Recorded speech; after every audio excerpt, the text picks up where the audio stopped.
peux déjà recevoir ma première valeur de température, 14 degrés. On pourra maintenant venir là et voir si on a bien les données. Donc du coup, je suis là dans ma base de données température et la collection.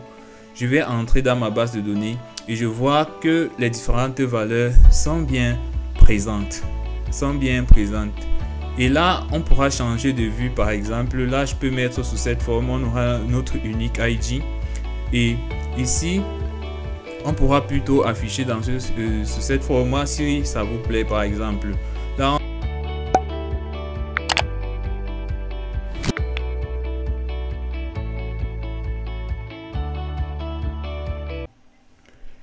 salut à tous et bienvenue dans ce nouveau tutoriel.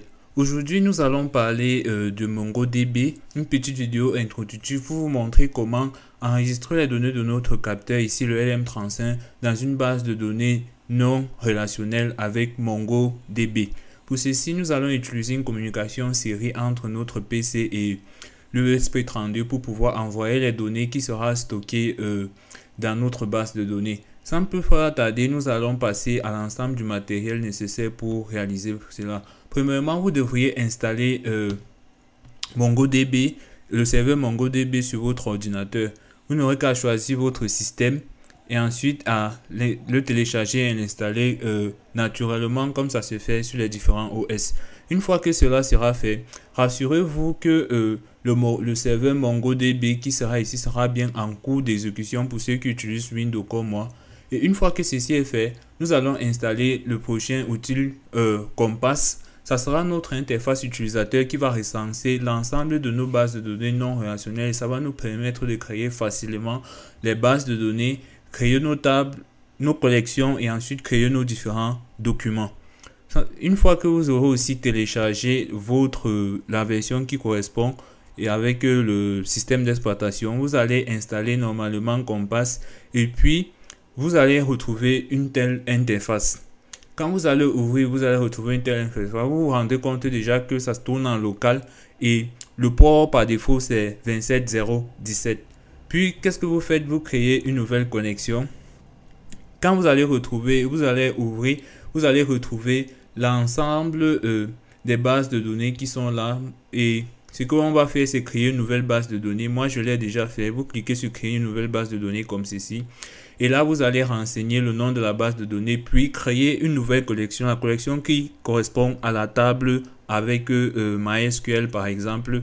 Vous mettez le nom et vous précisez la première table. Une fois que ceci est fait, moi, j'ai créé la base de données Arduino Sensor et j'aurai ma première table ou ma première collection température. Et dans cette température, vous pouvez voir qu'il n'y a encore aucun enregistrement, c'est-à-dire il y a 0 document à l'intérieur. Une fois que vous aurez paramétré comme ceci, ce qu'on va faire maintenant, c'est de passer à la partie programmation proprement dite. Ce que vous allez faire, c'est ouvrir... je vais vous expliquer le code que j'ai utilisé pour pouvoir réaliser cela. Premièrement, vous aurez besoin pour pouvoir réaliser ceci comme moi de installer les différentes librairies qui ont permis de réaliser cela. Vous aurez besoin d'installer PyMongo Serial. Et pour cela, vous ouvrez le terminal et vous allez taper les commandes ici là, pip install PyMongo et pip install PySerial. Une fois que vous l'aurez fait, vous pouvez venir là et vous faites un pip list. Et vous verrez que j'ai bien mes différentes PySerial et il y a PyMongo déjà installé. Du coup, une fois que ceci est fait, nous allons maintenant importer différents modules. Nous allons préciser le port de communication utilisé. Et pour cela, ce que nous allons faire, je vais chercher Arduino. J'ouvre l'application. Et pour voir le code pour la température qui a été fait, assez simple, assez basique. Le temps que ça charge.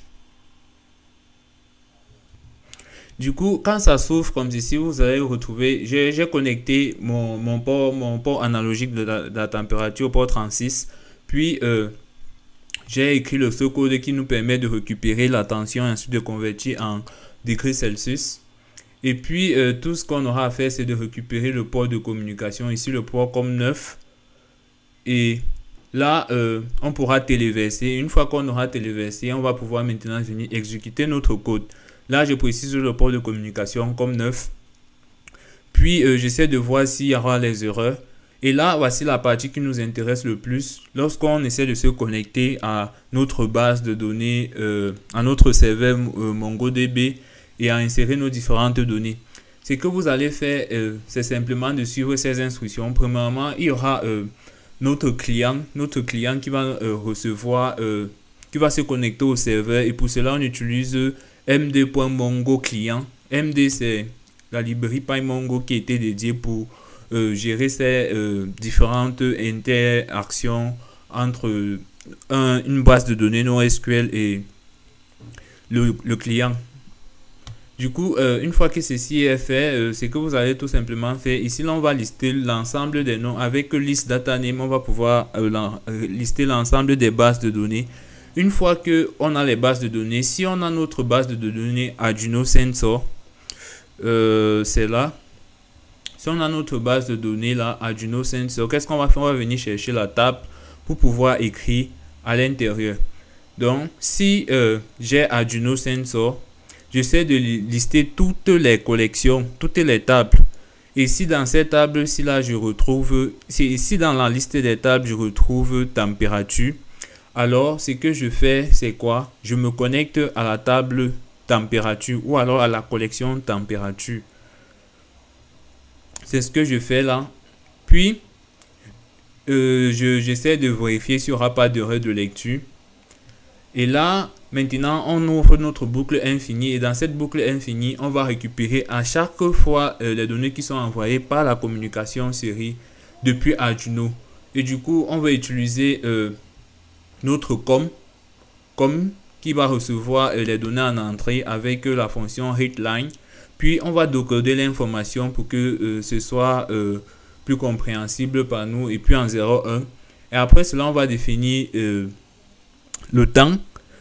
Et là, maintenant, puisque les données sont insérées sous forme de format JSON, on va donc essayer de écrire notre format JSON. Et pour ceux qui s'y connaissent très bien en Python, le format JSON ne représente qu'un dictionnaire. Donc, il y aura la clé et la valeur, la clé et la valeur.